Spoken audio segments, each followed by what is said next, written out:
Hi everyone, good day. Nandito na naman ako para gumawa ng vlog, and this is more on about tech and gadgets. What is my daily use and what's inside my tech bag, as you can see earlier dun sa start ng video na ito.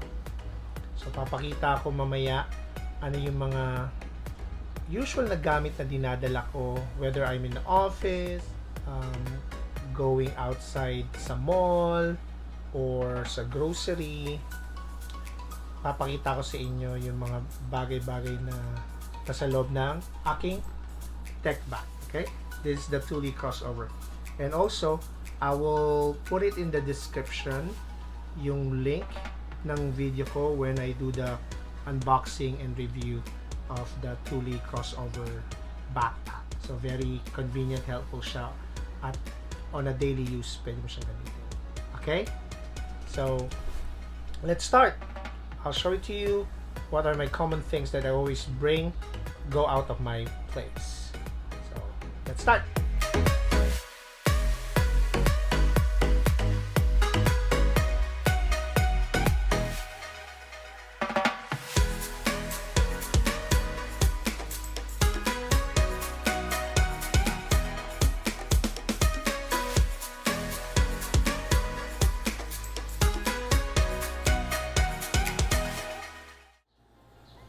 So ito po, simulan natin ano yung mga gamit na usually na dinadala ko for everyday use. Since tag-ulan na ngayon, malamig, pero kahit hindi naman tag-ulan, dinadala ko rin siya. So this is the first item. So I bring my jacket. Ito yan. So ito yung dito ko siya nilalagay sa main compartment. Tapos next, I always bring my iPad. So pag nag-e-edit ako ng vlog ko, kasi it's either sometimes in my phone or dito sa iPad. So I always carry it just in case I'm doing like a random vlog video. So diyan ko siya ini-edit. I'm placing it here.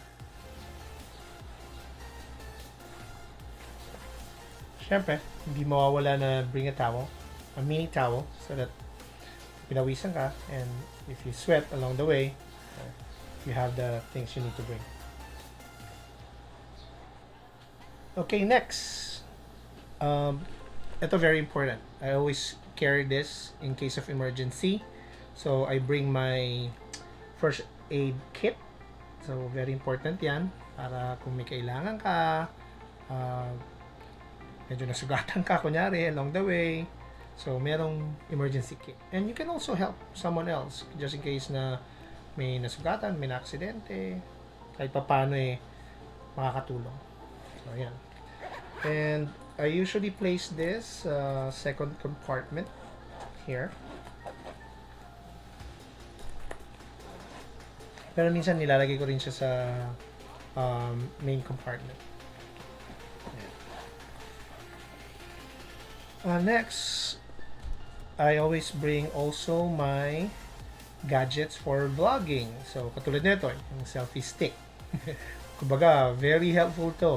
Nakakatulong along the way pag, kunyari, nagsa-selfie ako, gumagawa lang ako ng, kunyari, time-lapse na video. Whether sa mall, lalakad sa kalsada, so ginagamit ko siya. Nilagay ko siya sa second compartment. So usually it's here. So dito ko siya nilalagay. Just to give you an idea. Yan. Tapos also, along the way, since I do work at night, going to work, so nagdadala rin ako ng flashlight. Yan. Very convenient yan. Para kunyari madilim yung talaga nilalakaran mo, pwede mo siyang gamitin. So dito ko rin nilalagay, magkatabi lang siya ng selfie stick.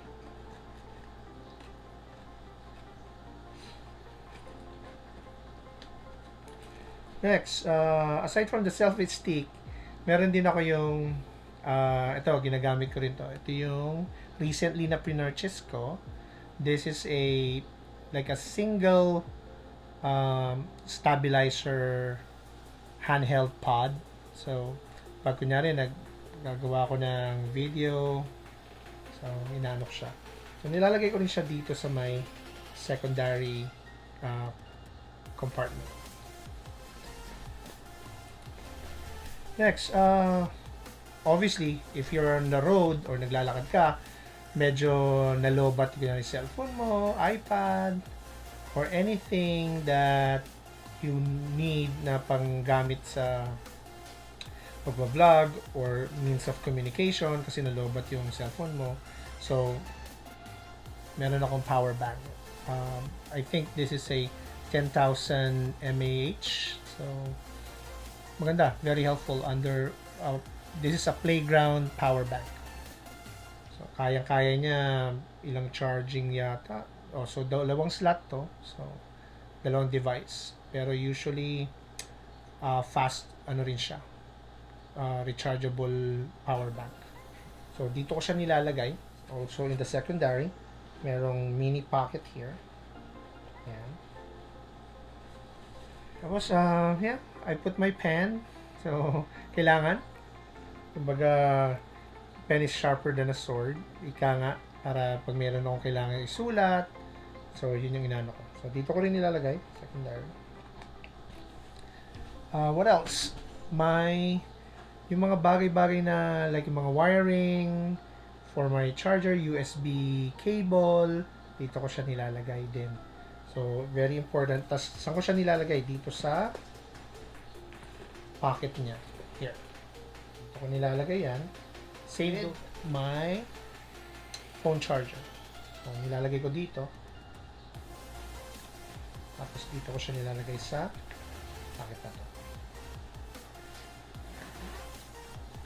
Another one, ito, I always carry din most of the time, and very important, yung mga kailangan mo, like your ATM, your mini coin purse. So, nilalagay ko siya sa, syempre, secured. Hindi kailangan yung madaling makuha. Mahirap na. So, ito yun. These are my coin purse.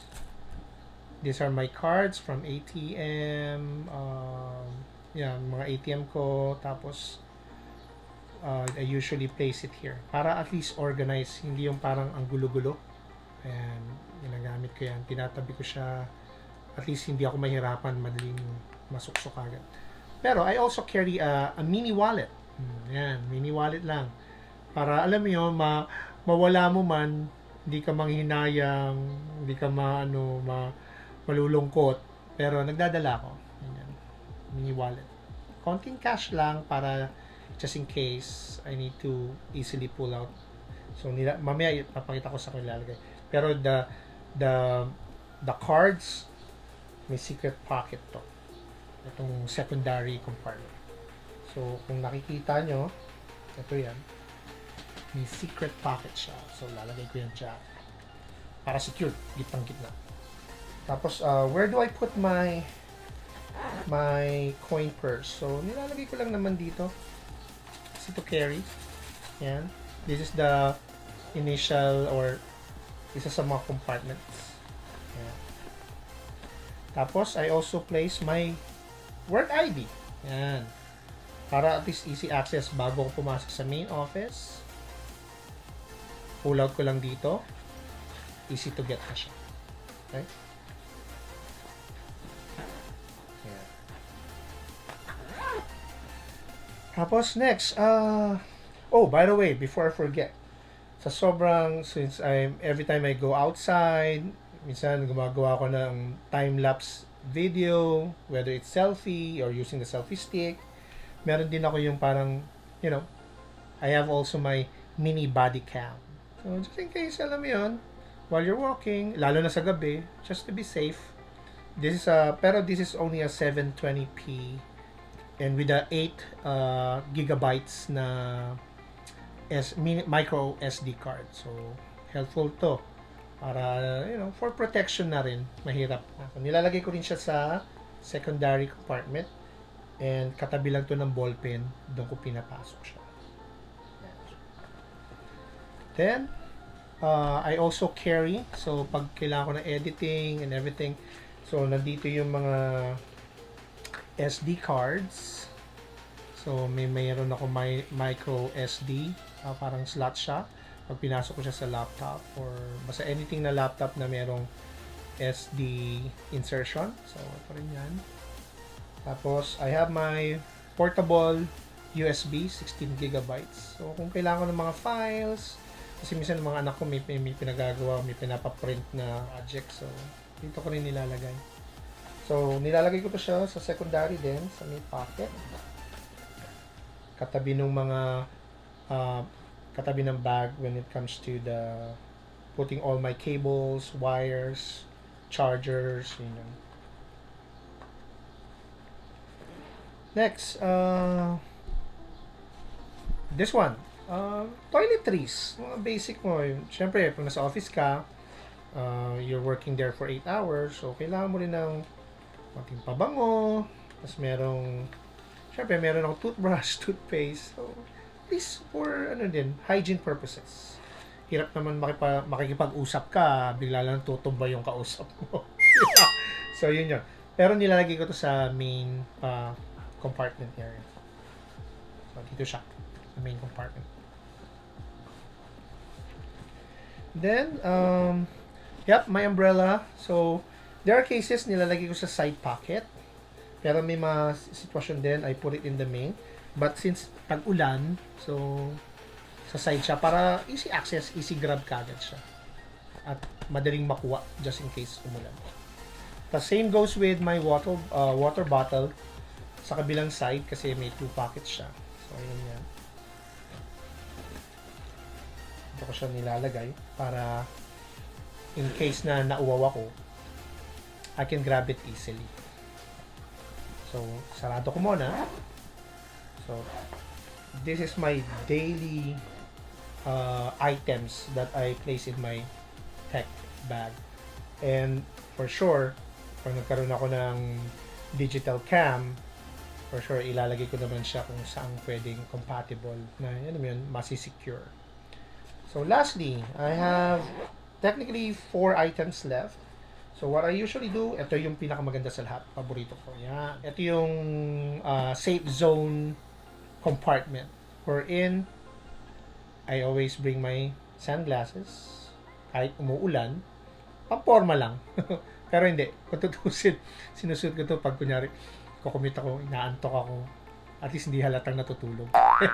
So, dito ko nilalagay siya sa safe zone para hindi siya makrack kasi wala naman siyang case eh.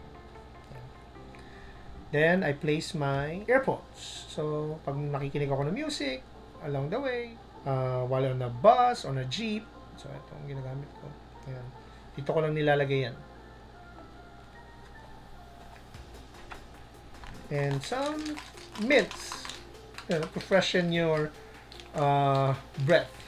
So, ginagamit ko rin yan. Nilalagay ko rin dito, katabi lang naman ng sunglass ko.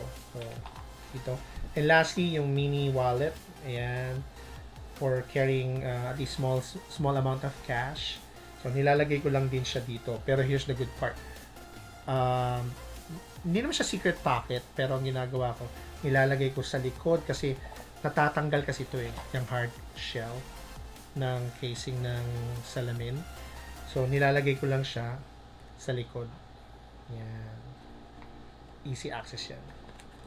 Tapos, ang maganda pa rito, once I close it, merong mini loop dito. Para ma-secured naman. Kasi who knows, naglalakad ko, hindi mo alam, may sumisimple na pala. Pero I doubt it. Subukan lang nila. Bigyan ko sila ng 1, 2, 3 punch. Para katulad ni Pacquiao. So, yun yun.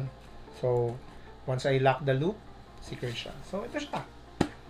So, this is my daily, everyday bag. My tech bag. Wherein, malaking tulong. Kasi pag pumunta ako sa office, pumunta ako sa mall, and then, I'll just secure it. And ready to go. So, I hope you like this video. Hindi ko naman na patatagalin. But I hope you enjoy also what I usually bring while going outside the house. And ayun, may natutunan din kayo. Tapos, I will also send the link. So, if just in case where do you want to purchase this. Although nandun yun sa previous uh, video ko when I do the unboxing and the review ng bag na to. Pero isa-send ko rin or i-ano ko rin din sa link na ito. Okay? So, without further ado, thank you very much. Enjoy your day, and always remember, do not forget to like this video and subscribe, and most important, hit also the bell notification so that you'll be notified if I uploaded a new video for my channel. Okay, so again, as I always say, eat, vlog, sleep, repeat. Thank you for watching, and have a good day.